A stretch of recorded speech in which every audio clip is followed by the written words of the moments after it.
Welcome back to On The Mark. We've got a packed studio at the moment. Nerily and Kath Loughnan have, of course, joined us, as have two Tigers stars in Nick Vlastuin and Jack Graham. Guys, thank you so much for coming in on a week where the club has a huge game up against Collingwood. Friday night footy on Fox, cannot wait for that.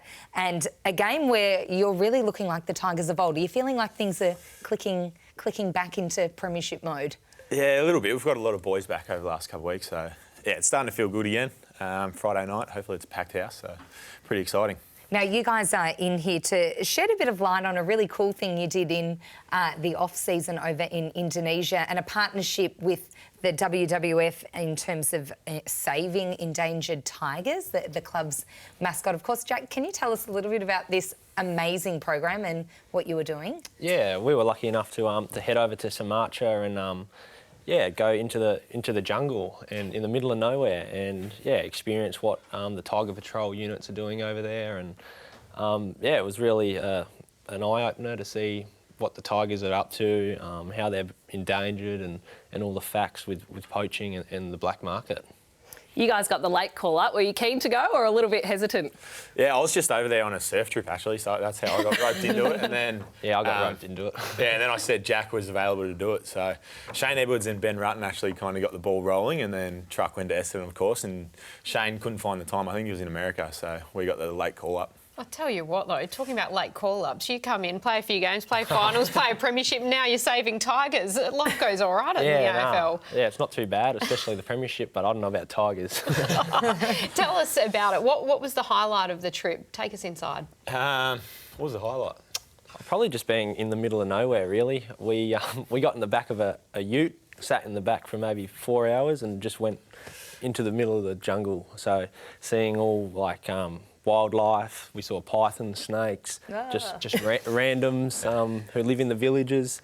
So yeah, it was just a different world. You know, no phones, no traffic lights. It was incredible. So what did you take out of it?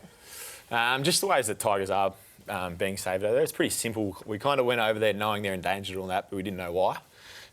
So yeah, just the steps that WWF are taking, educating the locals on just simple kind of stuff, but it's really making a difference over there. So as part of the problem is they're killing people, so then the people kill them, and it's a way of stopping that cycle. Yeah, so revenge attacks, I think they're losing over 50 tigers a year to revenge attacks, and also just getting caught in snares. And then like a villager who's trying to get a feed for his family, he'll come across a tiger in a snare and it's worth 10 years his wage. So yeah, they just sell on the black market. They just don't know any different, I suppose. And also habitat loss is another big one. They're cutting down trees for palm oil and stuff like that, and then the tigers are coming into the populations, which cause more killings and more revenge attacks, I suppose. So just backtracking a little bit, you said you saw a python. I would freak if I saw a python. So what's it like just wandering through the jungle? We were actually in the cars at that time. It looked like a speed bump across the road because it went across the whole road. Like its head was on one side and its tail, and we just had to wait there for 10, 15 minutes. I'm going to have nightmares. I think we need to slowly stop. slid it across. So yeah, it was a pretty big one. That was in the middle of the night as well, so we hadn't even got to this where we were staying, and we just stopped with the cars, and you're looking around and it's a bit sketchy. What about the tigers? Did you actually come across one in the end? We didn't get to see one live, which was probably good, but we got to see, what are they called, the camera traps, where they place them on trees and all that to see where they are and kind of keep a track on them. So was it a genuine danger if you did come across a tiger? Was there actually... Yeah, the TPU, so they trekked for 14 days through the jungle, and they said the closest one they'd seen to camp was 6 days trek. So unless we trekked a fair way or we just got pretty unlucky, it wasn't real risk. They do say, because we're moving in a group of about 15 to 20 as well, they say the tigers will just hear the noise and just avoid you. So it wasn't a big risk, but there's always a risk, I suppose. So when you're asleep at night in the middle of the jungle and there's tigers roaming around, what's protecting you, please? We're in a little hut. There was no windows. We had a door, and the amount of bugs that were in there, we were more concerned about that. You can feel the bugs crawling over you, and you got this itchy blanket. It's the leeches, though, as well, isn't it? I've done a few treks, and the leeches are what really grosses you out. Bad. Frisch got one on the back of his neck, which got pretty big. So. Yeah, like you're just walking through the jungle, and like you might walk across a tree or something, and there'll be a leech on you. So that was pretty bad, but we survived, so it's all right. So the accommodation wasn't 5-star. What about the food? What was on offer?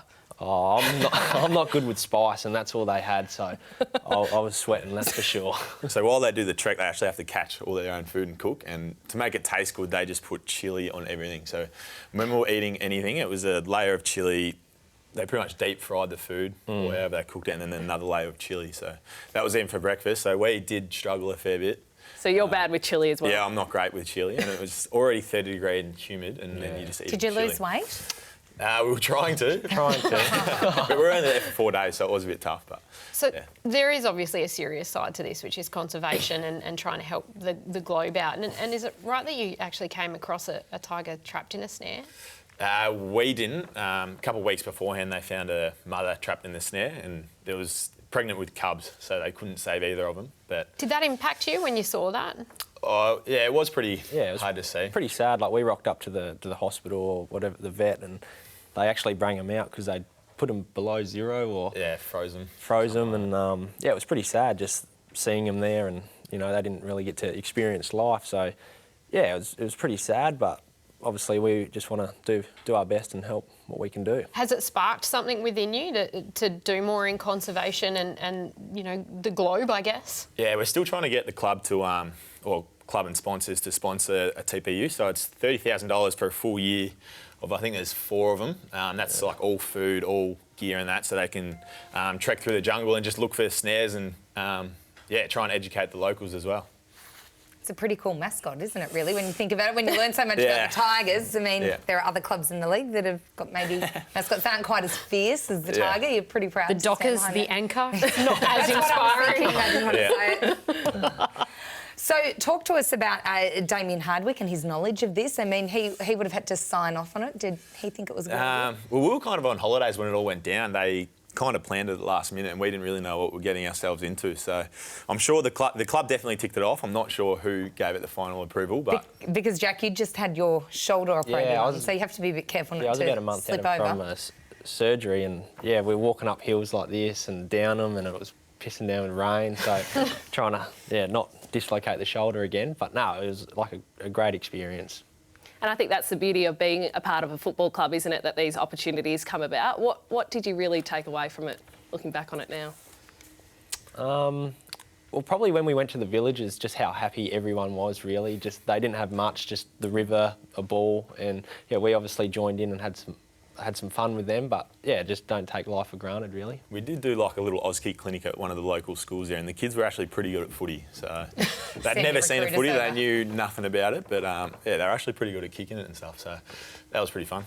So any plans in the next few years to extend this, to get more of the Tigers players on board? Nothing official yet, but I'm hoping to try and get another trip in this year. Either back to Sumatra and bring some maybe potential sponsors across or something like that, or there was talk of Russia and Nepal. There's also big tiger conservations going on, so one of those two hopefully, or 3. So tell us about the season then. As we say, massive game on Friday night. How are you feeling about how it's tracking at the moment? Because it is a little similar to the Premiership year. Yeah, I suppose it's just come along quick. We've had 3 6-day breaks in a row, so you don't really get to think about it too much. You kind of review and recover as soon as you get in there, and then today we had Oppo, so you're straight back into it. But yeah, it's nice getting all the boys back. I've played a lot of footy with a lot of the boys, so yeah, just looking forward to getting out there on Friday in front of a big crowd. Jack, how different does it feel to last year when you were red-hot favourites every week in, week out? You guys were the team to beat. And this year you've been able to slide under the radar for most of the season due to all the injuries. How would you compare the general feeling of those 2 years? Yeah, I guess the feeling's still the same, but I think we're more hungry this year. Obviously, last year didn't pan out the way we wanted to, but I know everyone says it, but we just take 1 week at a time, really. And we've had some different personnel in there, but we're confident whoever comes in can play their role. So yeah, it's really exciting, and yeah, another big challenge this Friday night. The Premiership was built off a lot of honesty and openness and sharing stories with each other. The adversity that the club's gone through this year with those injuries to key players, is that just another chapter in this Tiger tale? Yeah, I suppose it's always exciting when you get a young boy get their opportunity. We've got Liam Baker playing 2 games, or he played last week down back, and he's in again. So yeah, it's just exciting. It reinvigorates you, give him more energy, and with Tommy Lynch as well, he's such a good fella. You kind of even want to do it for him. So yeah, there's all different energies around the club. So Just a quick one. Josie mentioned the injuries. How's Alex Rance looking at the moment? Because there's all this speculation about whether he might return How many this times year. have you been asked that question this year? Yeah, fair few. We'll make it one none more. on Yeah. record, I don't think. One more. Yeah, he's fine. He's ticking all the boxes, but it's usually a 9-10 month injury. So, yeah, I think the club's trying to put the wraps on it, but he always want to play footy, so he's putting his hand up. But we'll see what happens. And people will keep asking until Yep. he is Yeah. ruled Right until the in end of the or ruled season. out right to the end. Guys, it is really a really cool story and a really great thing that you have done. Good luck with whatever the trip is next, and good luck on Friday night. We can't wait to watch that one. Thank you.